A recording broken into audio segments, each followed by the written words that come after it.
It was the beginning of 4th grade when I first joined the Peer Helpers. I was looking to try something new. Some of my close friends were involved in the program. At my elementary school, there was only the chess club or Peer Helpers, so my options were very limited. But the kids that I did see Peer Helping looked like they were having tons of fun getting to go places and eating each other. I wanted in on that, so I joined. It did not dawn on me that I'd be meeting one of my closest friends that I have today. For privacy reasons, let's call him Q. I vividly remember talking to Ms. J, Q's mother, for the first time and not knowing what to say. Letting out a quick, "Hey Ms. J, I'd like to become one of these Peer Helpers." It was a disaster.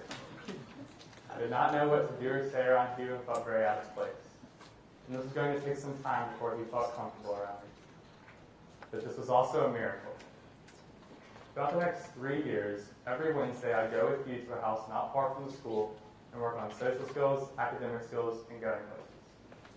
I remember a certain trip to McWayne Science Center in downtown Birmingham. We visited the fish, the stingrays, and the sharks, and we ate food at the end of the visit. Q had a good time, and I was glad to be at his side with him. Many good memories have been made like this with the great group of friends that I share that work with Q. Over the years, Q has become one of my great friends, and I never would have met him if I did not become a Peer Helper. While I've helped Q with social and academic skills, Q has also helped me. He's helped me become more patient, not around you then, better working with special needs kids, and overall a better person. He's helped me become more patient by how he takes longer to learn certain concepts. When I first started, telling you to do something more than once was the norm. And many times it was frustrating. You cannot get mad at Q because it's not intentional. And it's made me a more patient person. He's helped me become better working with special needs kids. For example, when I'm walking down these halls and I see a kid from our special ed department, I'll say, "Hey, how are you?" Or, "What are you doing after school today?" This small talk conversations help me by gaining their trust. He's helped me improve on that. And now he's made me a better person. Becoming more kind and thoughtful is probably the key component to becoming a good Peer Helper. I've loved working with you, and becoming a Peer Helper was probably one of the greatest choices of my life. Things changed, though, once we got to the junior high, where I started working with kids that I did not know. This, though, was no problem, but I made even more friends and helped them, too. Many of these kids, when they reach a certain age of preteen to teenager, become more comfortable with the kids they're used to seeing in their environment. They will say hello to you even if you don't say it first. Age and grade does not matter. Everyone wants to help everyone. But noticing the ratio of kids to teachers was a little surprising. Not every kid had their own teacher. Now, when my TED teacher told me to brainstorm possible talks for the TED Club, I did not immediately think of special education. But as I did activities to try and figure out my passions and interests, things that inspired me, things that I loved, the same topic and idea kept appearing: helping others. I'm a Peer Helper for the special education department at my school, and I decided to focus on a problem in the department, and it was very easy to choose one. My problem is that kids with special needs do not have enough Peer Helpers. Now, what is Peer Helping? How have I been a successful Peer Helper? What is the problem with Peer Helping? How can we solve it? And when we do solve it, what happens next? Those are really good questions. Now listen. So what is Peer Helping? Peer Helping is a way for kids with special needs to get help from kids their age. Now this means you're going to become a Peer Helper to a kid with a learning disability, and you're going to help them when they need help. Being a Peer Helper has been a very fun experience. While my school has an okay number of Peer Helpers, other communities are not so generous. Not all schools provide enough teachers, aides, or Peer Helpers to the special education department. But there's an easy way that the students can solve this problem. Become a Peer Helper. Becoming a Peer Helper should be considered a privilege. Getting to work with the kids I see every day and helping them improve on their learning is fantastic.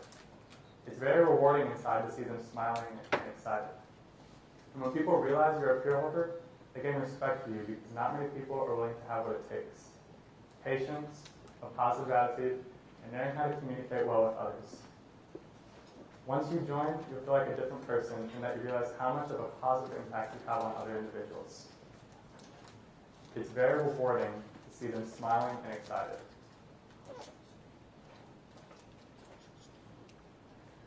You're not going to get a trophy. It's very obvious.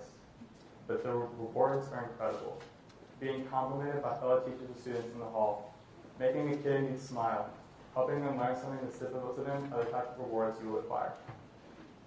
I interviewed my fellow peer helper, Grace Turner, and when I asked her about her experience with peer helping, she said, "Many times it was frustrating with being patient and communicating with them because I wouldn't always understand what I was trying to say.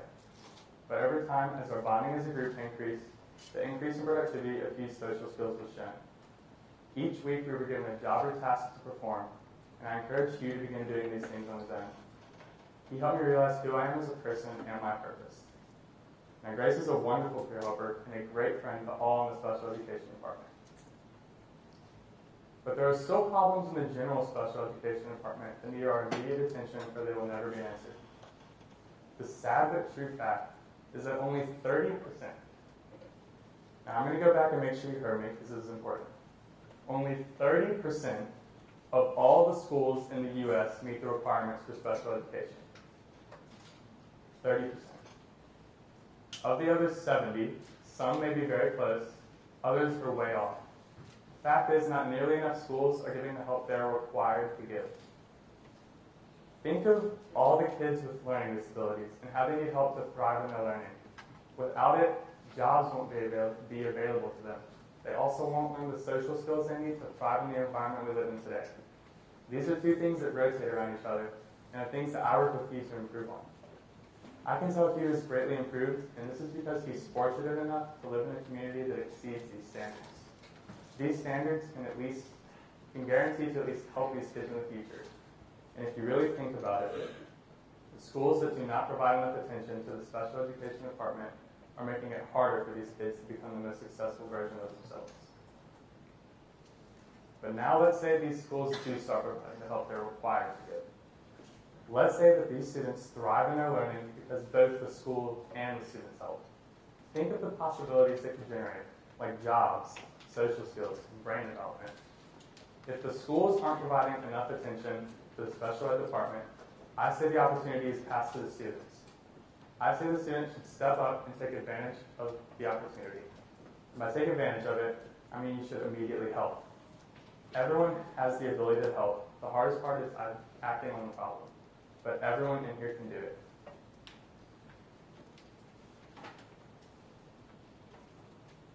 When you join, it's an overwhelming feeling because you feel like a different person, because you realize how much of a positive impact you have on other individuals.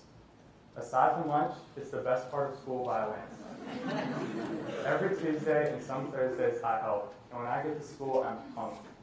I'm pumped because I can walk into that classroom and see all my friends who I enjoy helping. Who wouldn't want to do something you enjoy? I challenge my fellow students in the audience to consider becoming a peer helper. You will love it. And to you parents with sons or daughters in the audience, talk to them about becoming a peer helper. You'll notice a positive impact on their personality once they join. All it takes is 8 words to change your life. I would like to become a peer helper.